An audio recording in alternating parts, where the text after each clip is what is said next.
In 2018, the NCAA created the transfer portal, an online system to help manage the transfer of student athletes between colleges. Then last year adopted new regulations that would allow players to transfer once without the penalty of sitting out an entire year. That decision has reshaped the landscape of college basketball and recruiting. And Youngstown State has taken full advantage. I think there's a lot of coaches and a lot of fans that are frustrated by the portal. For us this year, we couldn't have done any better.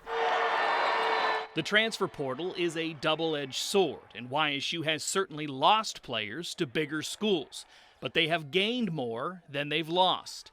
Next year's roster will have at least 7 players that have transferred into the program, including Malik Green from Canisius and Adrian Nelson from Northern Kentucky, 2 players that YSU played against just last season. And of course, you're going to lose some guys from year to year. Nowadays, you're seeing on average, I think it's almost 5 players from every team in the country, or 4, whatever the numbers are.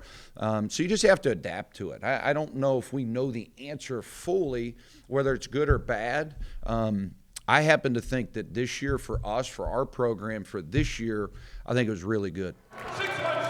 The YSU women's program has enjoyed the same success.